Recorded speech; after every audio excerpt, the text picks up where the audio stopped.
we've been your job search besties and helped you in some way, there's a cool way you can support the show. Shout us a virtual coffee. We get a huge kick out of reading all of your success stories. Head to buymeacoffee.com/interviewboss and shout us a cuppa. If you keep us caffeinated, we can keep the content coming. I wanted to chat to you about the role, and what you're really just doing is like for them to know who you are and you don't really have any questions. They'll be like, cool, what are your questions? And you're like, Yes, be prepared. So you have to come prepared with something that you're curious about. Hey everyone, and welcome back to Interview Boss. My name is Emma. I'm a radio journalist who's teamed up with my sister to give you advice, inspiration and support when you're looking for a new job. Sarah is a HR and recruitment professional, and together we're excited to give you all the tips, tricks and behind the scenes knowledge to help you in your career. Hey Em, and welcome back everyone. It is time for our favourite part of every single week and every single episode. It's the Shoot Your Shot shout out, which is all about you guys, our incredible listeners. You've gone out into the world, you've maybe used some of our advice, some of our tips, something from the podcast, and you're reporting back with your results. This week, we're shouting out Lauren, who bought us 3 coffees. Thank you, Lauren. Yes, she said, Sarah and Emma, I've been job searching since October 2024. I went up for a big promotion at work and didn't even make it to the second round, despite doing the job in the interim capacity for 6 months. I was so bummed, but I knew I had to start looking for my next step. I've always interviewed well and thought that I had my preparation down. I discovered your podcast after getting a few second round interviews and being runner-up in those searches. I also became determined to be more selective in both my applications and interviews and truly interview my prospective employers as much as they were interviewing me. This summer, I found a position that matches all of my talents and interests, working as a public servant in local government, and I went for it. I had my best bits nailed. I landed the job after 2 interviews, 1 job assessment exercise, and 3 reference calls later. I'm very grateful for your advice, your humour, and in particular, the psych up and cool down episode for pre and post interview. After each interview, I was only allowed to call 2 besties to vent and then put it aside as per your advice. Thank you again for spreading these best practices in interviews. I recommend your podcast often to the young people in my life who are just starting out this process.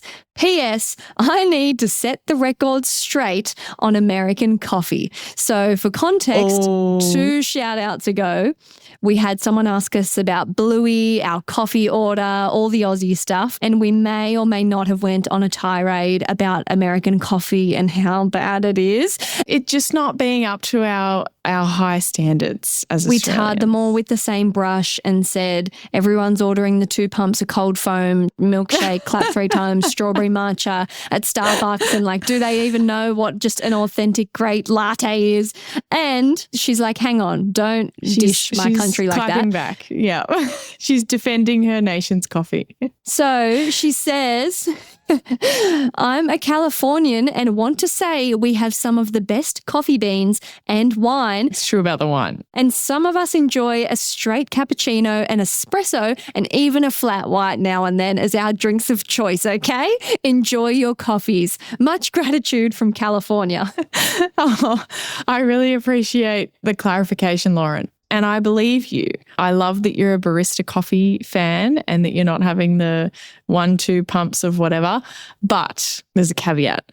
And I just think that if you haven't had Australian coffee, how would you know the difference? It's so, yeah. You have to come here, okay? I think Lauren's giving me Laguna Beach energy. I think she's a cool Laguna Beach gal and I love it. Do you even know where that is?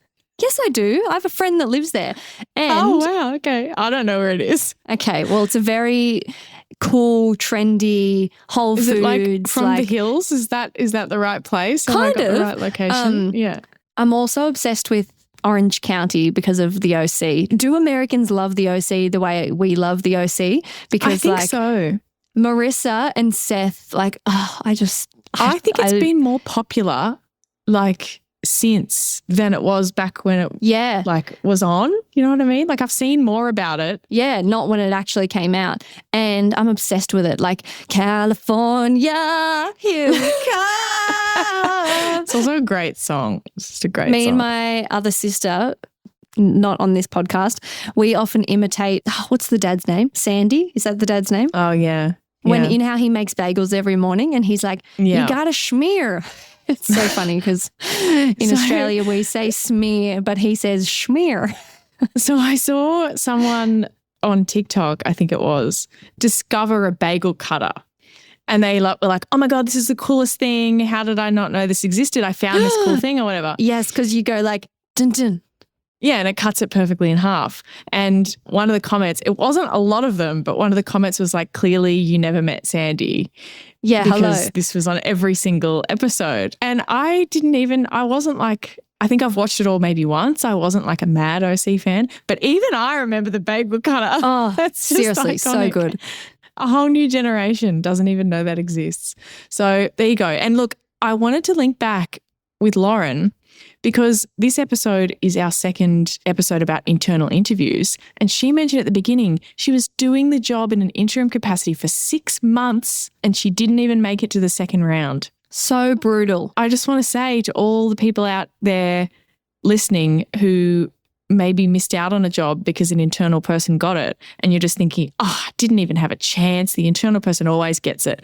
Well, tell that to Lauren because the internal person doesn't always get it. And if you're listening to this and you're going for an internal job, you're not guaranteed it. And if you're an external person and there's an internal person, they're not guaranteed it either. It's not guaranteed. It goes both ways lots of different times.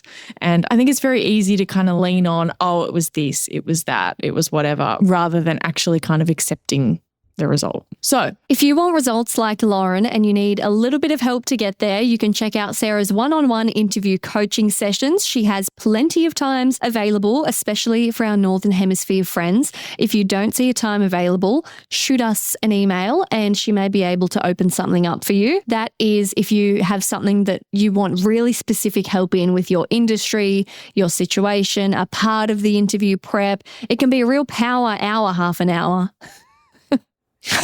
Don't they go for an hour and a half? They do, yeah. And they've always kind of gone for an hour and a half, but I just recently updated the website to say that because I just think that's how much time you need. So that's always what I was blocking. And if you need a full comprehensive guide and you need to start from the beginning and really overhaul your entire interview prep, we start with mindset. There are so many important things that happen in that module that I think people probably want to skip past when they first see it. But honestly, there's so many transformations that happen there. It's critical for the rest of it. There's a whole module on your career story, your intro, you absolutely nail it. Then you go through your best bits, coming up with the most incredible stories. You practice, you refine, you work out what your tendencies are and you make them better. Worksheets, guides, like quizzes, all different ways that I've got for you to be able to learn things. You're not getting in there and just seeing some videos. And PDF guides are my nemesis. So it's not just PDF guides, they're interactive workbooks. How good's the word nemesis? Reminds me of Perry the Platypus and Dr. Doofenshmirtz. Yeah, that's a great word. My nemesis. Well, I hate him and he hates me. What a wonderful animosity. So good.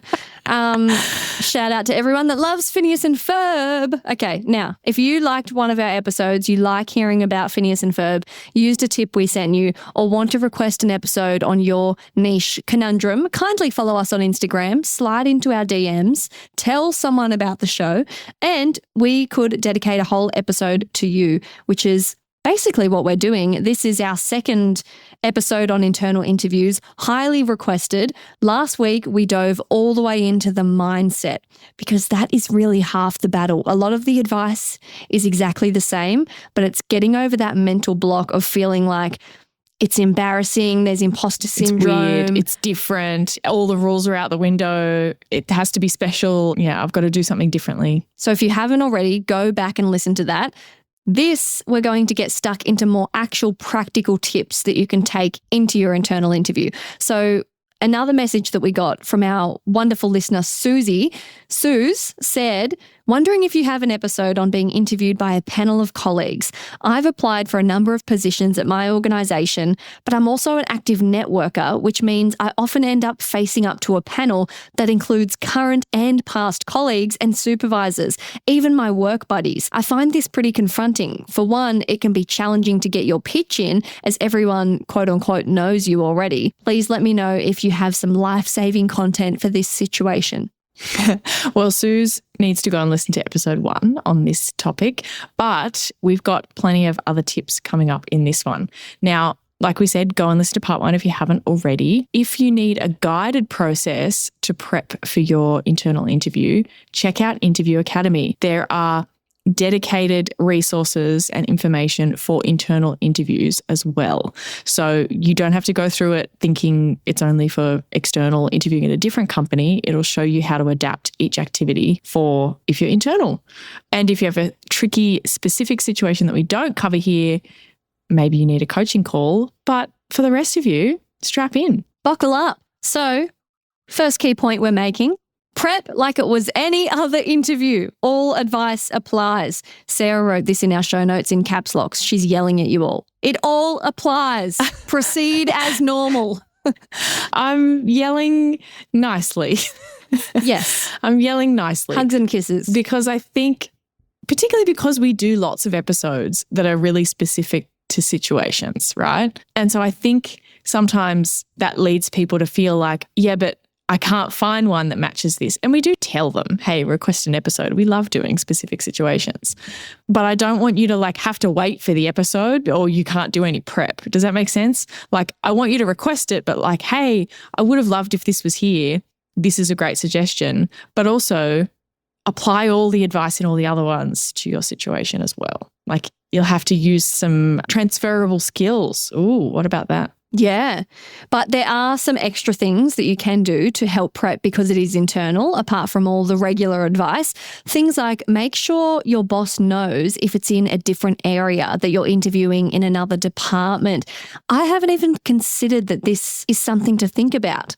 So possibly if I'm going to change it up and I've interviewed in the promotions department, my news boss doesn't necessarily know because not always all the bosses are talking to each other. Yes, that's right. And what you don't want is for your boss to find out in some meeting or in a hallway somewhere or by chatting to one of their manager colleagues that they're meeting with Emma to interview her to transfer and they have no idea and they will be caught off guard and embarrassed. And we've talked about on this podcast before how managers react when they're caught off guard. It's not good. They don't like being caught off guard. They don't like not knowing stuff about their own team. If you're an internal interview, do they still call references? What if your reference is that boss? Does that ever happen where they do a call or do they just go and go, yeah, Steve, what do you reckon? Is she a good worker? No. So it doesn't happen in the same way. They don't call the person and conduct 2 reference checks in the same way, unless it was an internal, but a different organisation type thing where they were separate from each other. There'll be some kind of internal process, whatever that kind of looks like. Normally HR is involved to some extent because they need to make sure that that person isn't underperforming in their current role. There's no issues in their current role. There's no oh, can we transfer them out because that department is critical and your role isn't as important as that, all these things that they would have to look at. It'll be different in every kind of company. They typically won't do a formal reference check. They might if they need to speak to the person and be like, hey, what are their strengths, whatever. But they will speak. Don't rub your boss the wrong way if he or she is going to get a reference chat and they don't even know. Yeah, icky. Exactly. And look, you're going to have to insert your own knowledge here because I get that there are really large companies and there are potentially times where you don't need to do this and it would work against you to tell your boss. So you're going to have to insert your own company-specific knowledge. If you've got people internally that have navigated this process themselves before and they've told you, no, you don't need to, and I don't think you should, cool. Feel free to listen to them. But in general, just be wary of the fact that if your boss finds out from someone else, they might be upset about that. Even if they're upset when you tell them, they'll likely be more upset than that if they find out from someone else. So Another thing you can do is reach out to someone who's interviewed previously internally, because they might be able to tell you what kind of questions they use, what the structure was like. It's great insight. Totally. And it might be different how things go for internal processes versus external. So your interview to get the job there might not be as helpful of a guide. There might be a different kind of thing internally. So if you've got a colleague or you know someone who's gone through that process before, have a chat to them. I think that can be really helpful. They can say things like, oh yeah, there'll always be 3 people on the panel. There'll be one from here, one from HR, and then one from a random department, or it'll be this person, or they always use the same questions, or it'll be straight from the selection criteria, or it's actually very chatty and it's normally just the boss and it's pretty informal and blah, blah, blah. Like they can give you an idea of what the vibe of the setup is like. Don't use that as gospel though. I think things can always change from different department to different department from time to time or whatever, but it'll be a good guide. Also, speak to the manager of the job. So it's a gamble whether they will be willing to chat or not, but you can ask them a bit about the role, what the priorities are. You're trying to gather as much information and context as you can about what to expect. And this is the superpower that external candidates unfortunately can't do. So use this to your advantage and be a little hunter-gatherer, find those berries and nuts and hoard them. And all of these things that we've just mentioned, like talking to your boss, talking to someone else who's interviewed internally, speaking to the manager, like you can't do any of those things when you're external. So these are all benefits to you. I know it can feel like it's harder because you know them all. Yeah, but there's also these benefits that you have that you can't do if you were external. So if you know who this position reports to, reach out to that person. Hey, I saw the job advertised. I'm looking like I'm going to apply. I just wanted to know if I can ask you a couple of questions about the role. Yeah, sure, of course. Or they might not be able to. Oh, sorry, I can't chat to any candidates. That's fine. At least you've asked. At least you know. They're certainly not going to be upset that you've asked them. They might be like, cool, now I know who you are. Like, thanks for introducing yourself. And if you're going to do that, make sure that you have some questions ready, because you don't want to say, oh, I wanted to chat to you about the role. And what you're really just doing is like for them to know who you are and you don't really have any questions. They'll be like, cool, what are your questions? And you're like, Yes, be prepared. So you have to come prepared with something that you're curious about. Now, run me through some of the things that you've seen happen when on an internal panel. Yeah, so I think a lot of the time it's hard to understand what the panel is going to get, particularly if we think back to Sue's. You've got current, past colleagues, work buddies, like people who know you quite well. And she's saying it can be tough to get your pitch in because everybody knows you. Well, there's a lot of things that you don't know about that person sitting in front of you. Like, let's say the panel is the person's direct manager, the one-up manager, and someone from HR, which in the past would have been me. I haven't always been part of companies who do that formal of a thing. It's normally just one person and me, like one manager and me. But let's say there's a panel of 3. I think that's pretty common. Your manager, sure, might know you quite well. And we talked about this a little bit in the last episode. Your one-up boss probably doesn't know a whole lot about you other than what they've heard from your manager, actually. And the HR person may or may not have literally never seen you before in their life. So you're a stranger.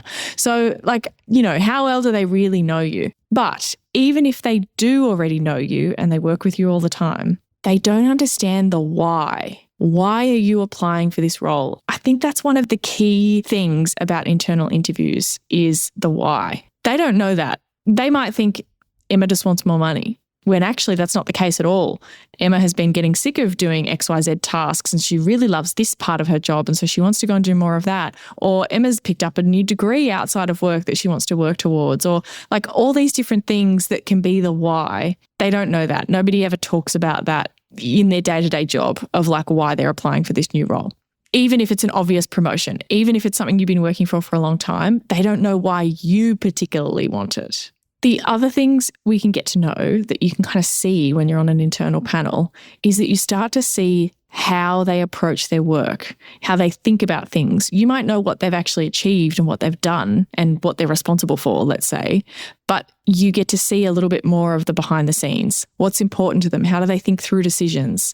You might hear some things that you didn't realize about them as well. They might be side projects they're doing, different departments they've worked in, just things that go on behind the scenes that you didn't realize. And it can really, really make them appear in a very different light. Like you can think someone is oh, really, I think this role would be quite a stretch for them just based on their job and what you know about them currently. And then they come into the interview and you hear all this other context and how strategic they've been in what they've been doing and all their external experience you didn't know about. And suddenly you're like, wow, they're a real contender for this role. Like it can genuinely really shift. You can even kind of start to see, like, can I imagine this person in this meeting that they're going to need to attend, or doing this role, or liaising with this stakeholder, or doing whatever it is. When they're sitting in front of you, you think, oh, wow, I actually can imagine them doing that role and I didn't think I could before. Yeah. It's not so much about, oh, well, they already know that I've been here for 4 years and I worked on this project. Like it's all the nuance behind it. And you're getting to showcase that. So don't think that, oh, they already know the facts. It's boring. What are they even going to find out about me? I promise they will be finding out much more than you would ever imagine. Yeah. Totally. So what about career story? This is a real confusing point for people. Where do you start? Because if someone's been there for 7 years, should it just start from when I entered the company and everything I've done since then? I know one person wrote to us and was like, I've been here for 20 years. Do you really want me to go all the way back? Like, how do we do this? Do I go back to pre-company, back to uni or something? My first job? Yeah. It's going to depend. So something that I talk about in Interview Academy is kind of picking a point in time where you want to start. And it's going to be a little bit different for every person, but you have to make that judgment call. So if it is 15 years that you've been with the same company, it probably isn't very helpful to talk about your background before that. Unless there's something in your background before that you really want to mention that you feel like they should know, then sure, mention it. But otherwise, yeah, sure, it might be okay to say, I started with so-and-so 15 years ago in this department, and then kind of work from there. But if you've been there 4 or 5 years, I think you can absolutely talk about your career before. It depends on if there's something there that you want to mention. Let's say you had jobs in a completely different field beforehand and it's not really relevant. You don't really see that many transferable skills to this industry. Maybe that's something that you just gloss over a little bit. You're like, when I first started my career, I worked in acting and then I found my way into customer success. Like, whatever it is, like you can kind of do that as part of your introduction. Maybe they didn't know you were an actor. That's a fun fact. They're getting to know you, but you're then kind of spending most of your time in your intro focusing on since you've been at the company. And if you have been there for 15 years and you feel like that should form most of your career stories just within the company, don't be afraid to get into detail, because just thinking about my workplace, there is so many people that have been there for 10, 15, 20 years, but there's also so many people that have come and gone in that time. And often I catch myself chatting to these lifelong employees and they'll just drop a bomb like, yeah, I was the head of this or that. They've done so much and I have no idea, because in the 5 years that I've been there, they've just been doing the same thing. So I'm like, oh, that's probably what they've always done. But I bet there's so much that they don't know. Oh, I actually started that project, or I was in charge of this team, and there's so much wisdom to share. Absolutely. Like, don't assume that they know it all. And even if they do know it all, a refresher is always good. And talk about what parts you loved. When I headed up the IT department, I thrived there, but then I really wanted to change and I tried my hand in sales and Totally. And give the context for different movements and different things. Now, your key point, this is, I think, the biggest thing you want to do in your career story. You have to hit the why for this position, for the promotion, for the move, for the transfer, whatever it is. You have to hit the why. Imagine you did your whole story about 15 years in the company and then you got to the end and you're like, and so that's where I am now. It just feels like, and so what the hell are you doing in front of me then? Like, you've just explained to me how you got to your current job. Like, there's a whole big question left unanswered. Why are you in front of me if you're so happy in your current role? So you really need to hit the why. Hang on, this could be tricky, because what if my current boss is a prick? But I can't say that because we all work with said prick. Do you have to fake the I want to change? That always feels a bit vague. What if you're just absolutely bored of doing the same thing every day? So you think, oh, grass looks greener in that department. They have a bit more fun, seems a bit more exciting. How are we saying that in front of our current bosses and colleagues? Because I think it's important to consider that running away from something is not a good enough reason. For you even, that's just something for people, if you're listening to this, to reflect on it for yourself. running away from something is not going to make you happy in that next job. It's just going to mean that you're away from the bad thing. It doesn't mean that anything about that new role is going to be good. So you need to find the thing in that new role that you actually are looking forward to and talk about that. Yes, that can be a little bit more sensitive, but I don't think that means you need to completely change your story. Like, let's go into, this was our next big thing that you should do something about, is your why. So let's talk about this, and we'll make sure to do some examples, including my boss is I can't say that. I don't want to. Including my boss isn't very nice. Sure. So how to find out your why. Talk about the jobs you've already done and make your why clear. So I've really enjoyed XYZ about the role, but I'm looking forward to being able to do X. This is where you get to go deep for an internal role. Sarah, you've heard people talk about this in coaching sessions, about all of the normal reasons that they love the job, but also specific internal things that an external person wouldn't know. Yes, that's right. Yes. And I think you have so much more of a deeper why when you are internal, except because you're around it so often, it feels like you don't. And it feels like, well, this is the logical next step. That's why I want to do it. Why? Like, imagine you're talking to someone who isn't being annoying like me in a coaching session and going, yeah, but why? What do you mean by that? Well, why do you want more responsibility? What does more responsibility get you? Oh, well, I can make decisions. Well, what does making decisions mean? Like, why do you like making decisions? Just because you like to boss people around? Oh, no, it's not about that. It's about actually making a change. Oh, like what kind of changes? Oh, and then they get talking. I'm like, right, okay, now we're getting somewhere. You have to uncover those reasons. It can take a little while. Here's some examples of what I've heard people say before. Hang on. If anyone needs to practice that and you have a 3-year-old at home, just bring them in. Get them to keep repeating why. Great practice. Why? It's the worst developmental age when kids discover the word why and just go into factory reset mode saying why, and then you get so philosophical, like, why do we need to eat? And you're just like, because we have to survive. You get a bit snappy. I think the best thing I've seen is people flip it back and be like, why do you think? And be like, yeah, that sounds pretty good. Hit them with the reverse card. Yeah, that's right. I mean, they're not going to keep asking themselves why, are they? Oh, I'm sure it's not that easy when you're like, actually, I do want to answer this question. Like, why is the sky blue? I need to look it up. That reminds me of that ad. Do you remember the one I'm talking about? Why did they build the fence? Why did they build the Great Wall of China? Wasn't that what it was? To keep the rabbits out? That's what a dad said in an ad. Yes, that's not the actual reason. Classic Australian ad. He just didn't know the answer and he just decided to say to keep the rabbits out, and it's iconic and I'll think about that forever. So here's some stuff that I've actually heard people say. It might spark some. Hey, Interview Boss listeners, if the podcast just isn't doing it for you and you need way more help to prep for your next interview, we have the perfect thing for you. Interview Academy. Em, tell us all about it. This is huge. This is the love child of Sarah after doing hundreds of one-on-one coaching sessions, finding out what people struggle with the most, common mistakes. Sarah has created the ultimate course that you can do in your own time, self-paced, heaps of modules, videos, interactive quizzes, a workbook that will become your Bible by the end that you can take with you into your interview, because if you're a long-time listener, you know that we endorse taking notes into your interview. It's a game changer. Check out more about it at interviewboss.com.au/interview academy. Ideas for you. I want to move to this role so that I can really help my department collaborate better with my old department. Oh, they want to be the bridge. Yes, that's right. Hey, this area, I deal with them all the time, and I think that we can collaborate with them better. And because I know my department so well, I'm going to be the perfect person to be over there learning how all that works, but I already know how my department works.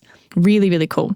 I want to be able to be more strategic and influence things that they see on the ground in their role. They want that ability to actually make change, make decisions, and influence things. I think that's a really common one when you're going for promotion. They may want to develop other people and pass on their knowledge in a more formal way. Sometimes that's something you've been doing already informally as a more senior person in your department, showing people stuff. And now you might have supervisor title formally or something like that. And all of those things can be relevant regardless of whether it's a direct promotion or not. Think a bit more deeply about why you actually want the role. You've got to give some thinking time to this. It's hard, but sit with it and it'll come. Yeah, and I honestly think that's sometimes the answer to a career story a little bit, is it's actually the reflection time, the thinking time. Like, you can't really skip to this. You can't really take someone's, template and fill it in and go, yep, that's my why. It's going to be really great, because it needs to be real. It needs to be true. The best whys are just honest, but they've taken you a little while to come up with. That's why they sound so authentic and real. Like, your passion really comes through. You can hear that you actually really want it. Now, I want to throw something in here before we get into our examples of, because I hate my boss kind of thing. Have you ever interviewed for a job that you didn't really want that much? No. It's hard. It's way harder than interviewing for a job that you actually really want.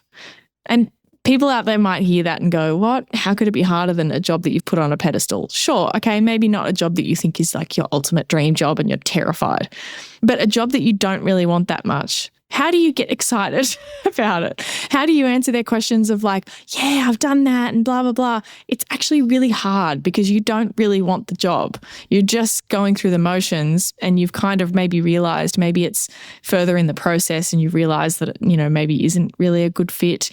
It's very difficult to show up well, particularly for your intro and your why, for a job that you don't really want. And so if that's going to be you and you don't actually really want this role, you're just kind of getting out of something, it's going to be harder. It's going to be a lot harder for you to do this part.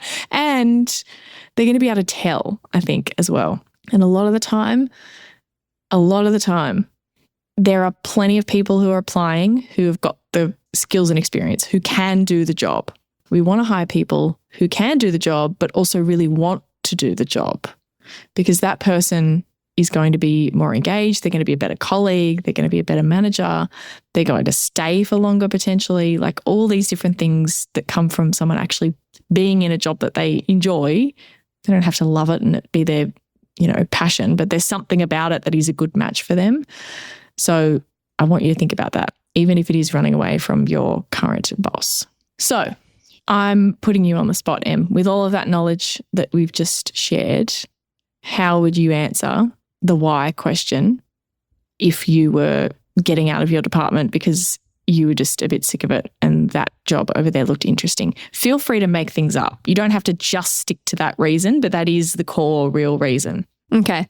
Well, having been in this department for 7 years now, I really feel that I've achieved all there is to achieve. I've kind of learnt everything. I've done a range of things and really just craving a bit of a change. And this department seems a lot more creative, which is something I haven't been able to really explore. The team is really fun. Get along really well with everyone. And I just imagine that I'd have a great time. Cool. I mean, it does sound a little bit like you're running away from responsibility into something that sounds flowers and rainbows. And I'm sure that department is equally challenging. And so I would be maybe thinking about like, oh, does she have this fake idea of what it's actually going to be like? But we could tidy that up a little bit. Good first draft. Great first draft. And see how you're not saying like, I'm bored and I hate what I'm doing. Like, you being a bit like you've lost the excitement, like everything so well, like you've written all the manuals and you're just starting to find it harder and harder to get excited about daily little things that you used to get excited about. Like, you can say, I'm bored in a nicer way. Like, you don't have to not say you're bored. You can say, I'm bored in a nicer way. You just don't need to say I'm dead inside and I can't stand Darren any longer. He's tearing me apart. Yeah. And let's say it was, I hate my boss. Have a go at that one. No, you have a go. You tell me, Mrs. Professional. Okay, right. I'm going to try and go for a little bit more honesty than maybe some people would be inclined to do. You don't have to do it this way, but I think I need to give an example of how you could actually do this. So in the last 2 years, I've really enjoyed my time with the company, and it's a company that I really see myself staying with, which is why I've really looked internally for opportunities. But what I've been really craving is a leader and a mentor that I can really get a lot out of and can work with me on my development. And savage.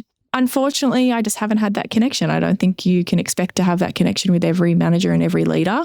And I've learned a lot of great things from Darren, but I'm hoping that in my next role, I can have someone who I can really partner with to grow and develop into the next stage. That was the most polite way ever to say Darren is so useless and I'm dying over here. That was great. I need a mentor. But if they work with Darren, they're probably nodding along furiously. Like, yeah, makes sense. That's Darren.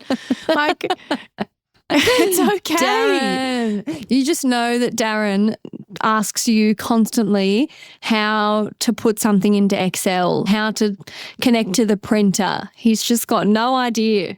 Yeah. And look, like, not every bad manager is a horrible human being. And so I don't think you need to like fully throw them under the bus. And if you are working for a really horrible, toxic, awful manager, do you really want to stay in a company that's going to like that keeps someone around like that? Like, why are you applying internally? Get out of there fully. That's true. Yeah. Isn't it? I'm also wondering how many US listeners are laughing at the way that we say Darren, because they would say like Darren. I honestly just don't think that there would be anyone named Darren. Yeah, I know. Have you seen the TikTok where the US guy that does the travel TikToks, he's wigging out because in Australia he's met so many Lachlan's and apparently the name Lachlan doesn't exist in the US. He's like, no, what is this? No, yeah. He's like, what is this Lachlan? Like Larky, like, because Lachlan's go for Lockie for short. And he's like, it's not a name. It does not exist in the US. There's no, because they can't really say it like Lachlan. It's too much for them. Whereas we are just like, Lachlan. And he's just wigging out over it. It's the best. What? Yeah. Comment on below if you live in the US and you do know a Lachlan. Maybe this guy's just really uncultured, but he swears it doesn't exist. Maybe this guy's really uncultured. I honestly think that travel makes you do things like this because as an Australian who hasn't been everywhere in Australia and certainly doesn't profess to know everything about Australia, people make you speak on behalf of your country a lot. And just because I'm not familiar with something doesn't mean it doesn't exist. And so I try not to make sweeping statements. But I bet there are a lot of other people out there that are like, oh, yeah, no, that never happens. And it's like, sure, in your life, like, have you been to every place? Like, anyway. Let us know if there's any US Lachlan's out here. But yeah, okay, great. So do some thinking, have a bit of a deeper why, but if it really is that your boss absolutely sucks, there is a kind way to convey that honestly without being really intense and negative. So what about another thing that people often are concerned about is if the role that they're hypothetically stepping into would require them to manage their previous colleagues. Yes, and this is a tip for if that's the case. So if you are all colleagues together and there's this job that's come up as your boss that you would be managing people that you used to work next to kind of thing, prepare for a question about how you would manage your colleagues. How are you going to go about, you used to sit next to Emma and now you're Emma's boss. How are you going to handle that? Yeah, you guys are friends and you're going to have to make the tough calls. How are you going to go with that? Yes, and what's the right answer to that? Because I feel like everyone's going to be like, it would be totally fine. You know, we'd keep it separate and I have no problem. It's all just hypothetical. No one's going to be like, of course it's hypothetical. No one's actually going to say, oh, it's going to suck and I'm just going to let my friend get away with it. Like, so I think I want to point out you asked the question in a funny way. You said, what's the right answer? There's no such thing. I know, but you know what I mean. It feels like what I mean is it feels like there's only one thing to say, which is, oh, of course, it'd be fine. Like, I'd just keep it separate and navigate it and like. I actually think that like, if someone gave that answer, I would think that's bullshit. I don't know if this person can handle managing their colleagues. I don't know if you've actually thought about how hard it's going to be. Does that make sense? Like, that answer would make me think that you haven't really considered this at all. Oh, it'll be fine. Oh, I'll just keep it separate. Like, I want an answer that shows me that you've thought about it, that you've actually thought about what the dynamics are going to be. Yeah, look, I have thought about that. And look, I think because I started before Kylie and Darren, I think that relationship is already really naturally there because I'm constantly showing them how to do things. Whereas for Gillian's a little bit more senior to me. And so my approach for her would be a little bit different. And here's how I would go about that. Like, that is giving manager energy. Or even if you were like, look, I have thought about it and it's going to be a tricky transition for sure, but any potential awkwardness or uneasiness, I'm willing to cop because I really want this and this is what I want to be doing. Even just acknowledging like, yeah, it's going to be a little weird at first. Yep. Yeah.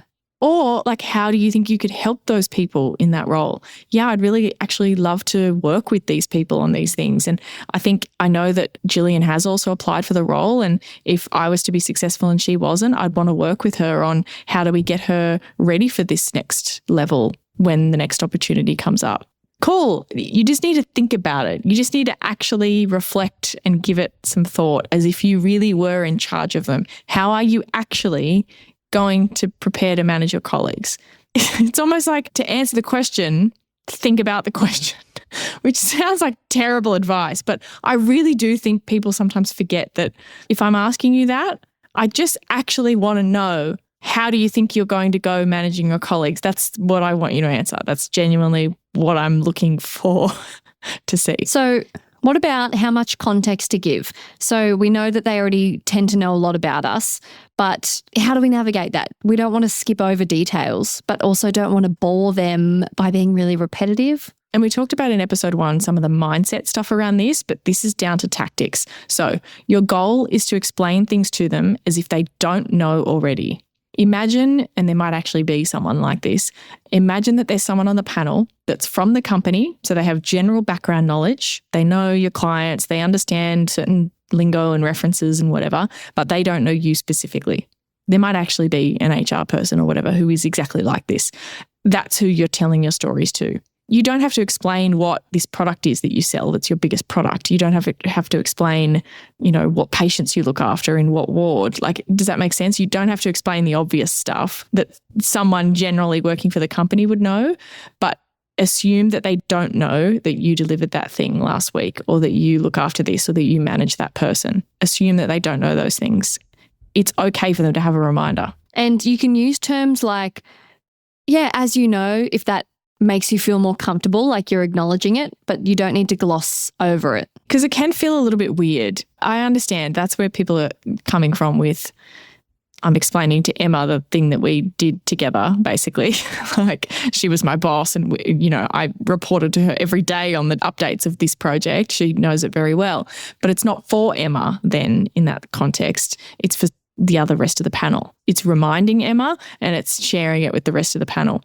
So it's okay if you really feel the need to, like you really feel the awkwardness knocking, you can go, well, as you know, Emma, we had this project to deliver and blah, blah, blah. Like, you can point to that person and be like, well, obviously, you know how it ended, but for everyone else, blah, blah, blah. Like, it's okay to reference, to call out the fact that, yes, the person already knows this stuff, but you still need to mention it. And they might know about the launch of, XYZ project or the task that you're responsible for, but they don't know how you think about things or the way that you manage all the bits and pieces day to day. So give them that insight. Yep. Also, let's just reframe this for a second. Even if you're in a role where you and your manager, like your roles are interchangeable, or there's a colleague there and you do the same exact job, and so anything you know how to do, they also know how to do. Great. You think they know your role inside and out and you don't have to explain anything to them. I want you to think about for a second, if you were going into like a performance review or a salary review, asking for a pay rise, what do we talk about doing in those scenarios? Preparing a summary of your achievements. What have you been working on? What are the things that you've been doing? Why do you need to do that? Why doesn't your manager already have a list? To remind your boss. Exactly. Because they don't, yes, they were there, but they don't remember, oh, wow, was that all this year? Wow, you have had a big year. They need a reminder. That's what we're doing. That's what this whole process is for. That is what we're doing. I hope there is a light bulb going off in someone's head. You're in the car. I can see you. You're in the car. And you've just had a light bulb go off in your head. That's so true, because if you were following the feeling or advice of like, oh, but I don't want to bore them, then you would never ever go in for a pay rise, because you'd be like, well, the boss knows about how great I am and there's no need at all to remind him or sell myself. I'm just going to leave it in their hands. Exactly. That's why we do all that stuff. That's why there's a self-reflection when there's a performance review process, because it's helpful for the manager to have a reminder of what you've done. Yes, they were there, but It's really, really handy. Even I think of a teacher writing a school report at the end of the year. Yes, they know everyone. They were there all year. Doesn't mean they're still not going to look back at all your work to give you a little refresher on what you've done. Yeah. What about the whole we versus I thing? This is another big concern of people, is taking credit. What if there's someone on the panel that also played a big role? People think that if they use the word I, that suddenly they're acting like the whole company rests on their back, that they have achieved everything. Yeah. So this one, I get where people are coming from. This is probably the one that I think is potentially the most challenging to navigate depending on who's on the panel. But do not feel the need to talk down your answers constantly by adding, oh, but it was a team effort. Oh, everyone was involved. Oh, I couldn't have done it without so-and-so. We're not doing that. They're not in the room. It's not about them. You're talking. You're telling your perspective. You can still use we, and you should use we, but you don't have to constantly talk down your answers. It's not about that. Yes, everybody knows that it was a team effort. You already mentioned that there were other people involved in the actual story. Just have the ending be the ending. So we're not doing any of that. Minimizing. Telling a story isn't taking credit. So you have to get over it. Some tough love right there. There is. But telling the story about what happened isn't taking credit. Me saying, oh, my sister and I launched Interview Boss. I did this, she did that, and here's how it's going. Does that sound like I did it myself? Like I'm taking credit and bragging and it was all me? No. Am I entitled to tell that story? I was involved. Yeah.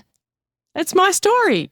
Now, if you're the kind of person that worries about this, you're exactly the person who doesn't need to worry about this because it means you are considerate of others. You're not the type of person to just take credit.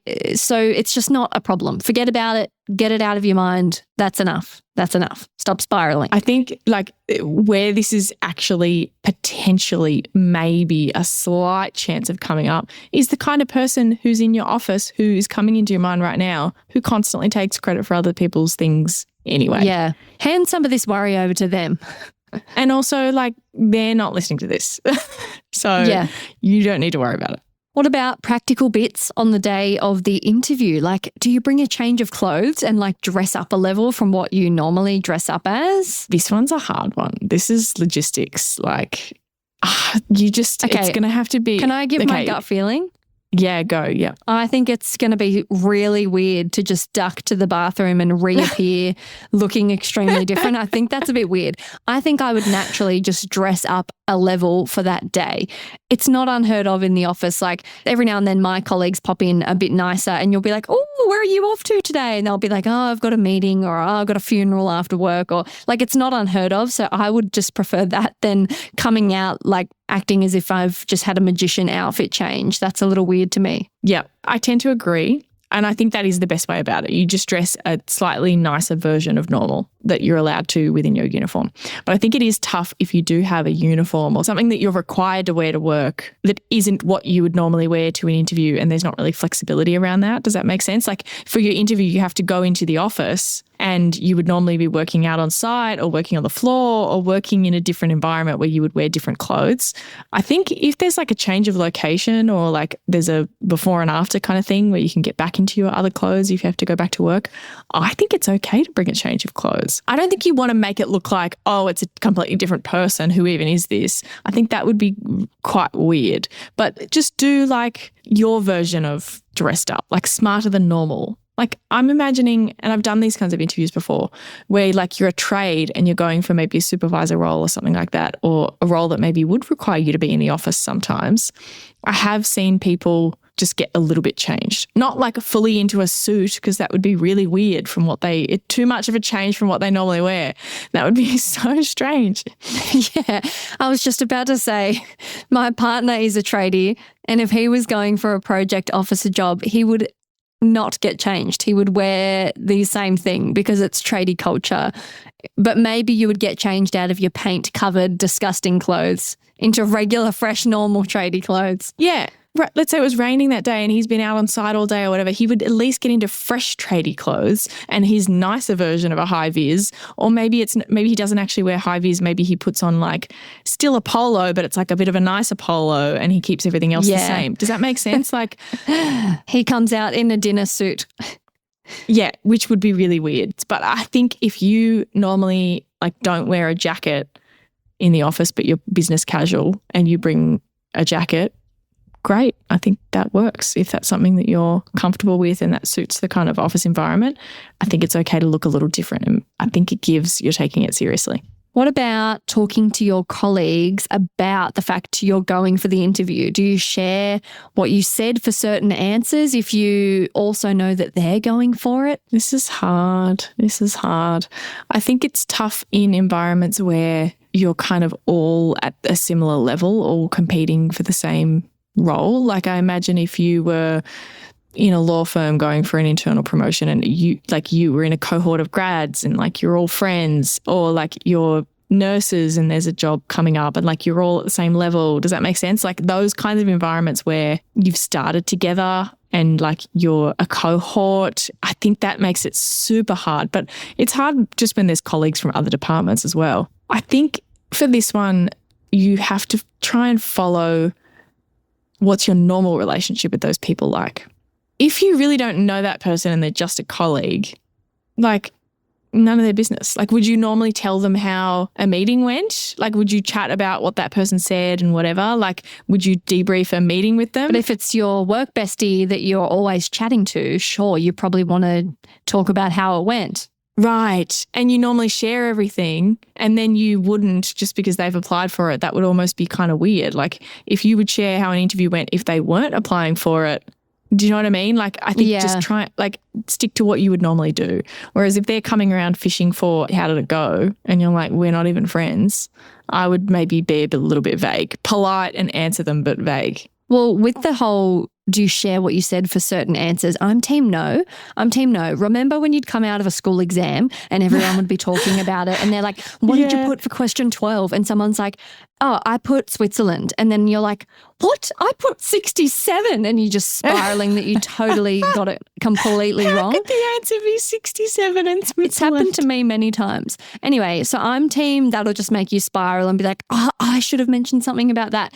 I think talk about it in general, like I found it better than I thought, or yeah, it was, pretty relaxed, or talk about the vibe. But I think I don't want to get into details of what each person answered. I think I'll just overthink and spiral. Yeah, totally. If I was close with the people that were also applying, I'm an oversharer. I would share because I think I would learn. And they'd be like, oh, I mentioned blah, blah, blah, and I talked about this. I'd be like, oh, that's a really good idea. And I'd be able to remember that for future interviews. So like I'd be sharing and also having them share with me because the interview's over. Like they're not using it to compete against you for this immediate job. Yeah, that's true. Would I tell someone who hadn't had their interview yet? No, I wouldn't. Absolutely not. I'm not helping them do better than me because I went first. No way. Yes, don't get it twisted. What about after the interview? So like things like asking for feedback. How do you do that? Just ask. Okay. But you should ask. You're way more likely to get feedback than someone who is external. Again, another massive benefit of being an internal candidate.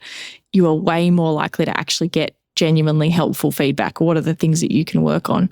Now, I think where people maybe get a little bit mixed up is that they sometimes go for interview feedback when, particularly for internal, it's not necessarily like, unless specifically that was the problem, you're amazing, we wanted to give it to you, you have all the skills, your interview like really let you down. Cool, that is useful feedback. Most of the time that's not the case though.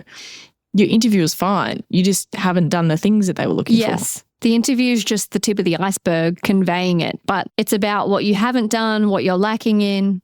Yeah, you can't interview your way out of not having done the things that they were looking for you to do that somebody else had done. Like, there's no way to interview your way out of, I've never done that before, and this person has. So you're looking for feedback on what you should do in the next few months to get yourself to that level where you will be able to go for that role again. So is it more exposure to certain things? Is it experience in something else? Is it, hearing about more leadership traits? Like, so you can kind of step up and look for more leadership opportunities in your current role. Like, you want those kind of bits of feedback. And I would be emailing, calling, whatever's appropriate based on what you have available to you. Not immediately after you find out you don't get the job, like maybe the next day, something like that. Hey, thanks so much. Really wanted to understand, I'd like to get to this role in the future. what are the things that you think that I can work on to get me there? And if it's not your current boss, I mean, your current boss should absolutely be going through this stuff with you. You should nudge them, though, to remind them. And if it's not your current boss, take that information and sit down with your current boss and say, here's the stuff I want to work on. I want to have enough leadership experience by the time this job comes up again. Yeah, for sure. You have a huge advantage being an internal candidate. It doesn't mean it's yours in the bag, but there is insights you can get. You're going to have the team more invested in you, invested in helping you get there if you didn't make it. Use all the levers available to you. Pull the lever, Kronk. And so many TV references in this episode. And yeah, stop overthinking. Stop worrying about taking credit. Ditch all of that, those limiting beliefs. Stop it. Enjoy. Go forth. Godspeed. Yeah. And also the final message, it's not different. I know it feels different. I know it does. Go and listen to episode 1 again about the mindset. I know it feels different, but it's not different. All of our regular interview advice applies. And sometimes that's the thing that is going to unlock it all, is that it's not different. That's powerful. Thanks so much for listening to Interview Boss. If you like hearing the sound of our voices and our ridiculous TV show references, follow us on Apple or Spotify or wherever else you're listening, or better yet, send this episode to someone who needs it. That's how we can hit the charts and help even more people all around the world. For more advice, inspiration, some savable content, check us out on Instagram at Interview Boss or follow me on LinkedIn.